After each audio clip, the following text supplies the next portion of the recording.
Okay, so here's an insane story about Axl Rose, a frontman of GNR, on the time he delayed a show just because of his freaking jacket. You got that right.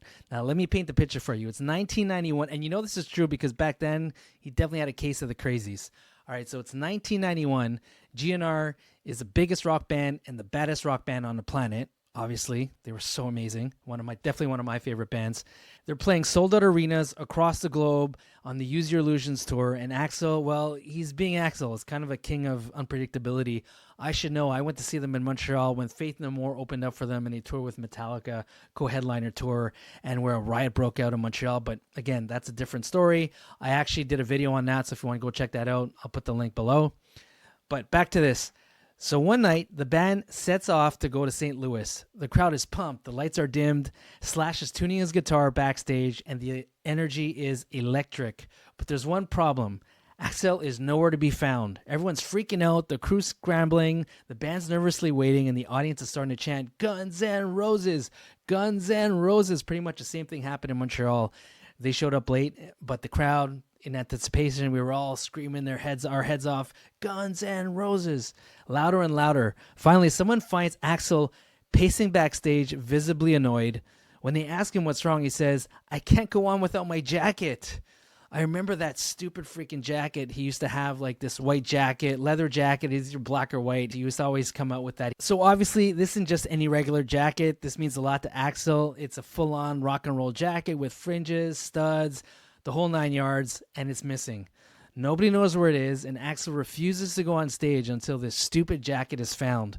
So what happens? The entire crew, security guards, roadies, and even the band members are now running around the arena like a Scooby-Doo episode looking for this one freaking jacket. Slash is probably thinking, Are you serious, man? Are you serious, man? It's just a jacket. But this is Axl Rose we're talking about back then, and he's made up his mind. He's not going on until they find it. So meanwhile, the crowd's been waiting for over an hour, and I know this. Same thing happened in Montreal. He was super late. People are booing, throwing drinks, and getting restless. It's getting ugly. But finally, after what it feels like an eternity, someone finds that damn jacket. It had been tossed into a random dressing room. Axl slips it on like it's a superhero cape, looks in the mirror, and struts out to the stage like nothing happened. When he finally grabs the mic, the crowd goes wild, and he opens the set with "Welcome to the Jungle," like he didn't just hold up thousands of people because of a stupid fashion drama thing.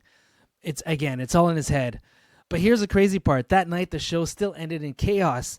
Axl got mad at a fan who was filming a concert and jumped into the crowd to grab the camera. It started a full-blown riot, and the band had to flee the arena.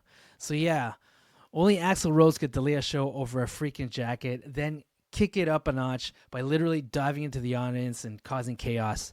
And that's why the band was called the baddest band in rock and roll back then, mainly because of Axl. I mean, you gotta love him, but you also gotta hate him for these type of things. Thank God that he's cleaned up his act. He's probably gone through years of therapy, and I think they've been on tour for years now. But I went to see him twice, and they sound awesome. They look awesome. Okay, maybe not look. I mean, I think Father Time wasn't so kind to Axl, to be honest. Everyone else, pretty good.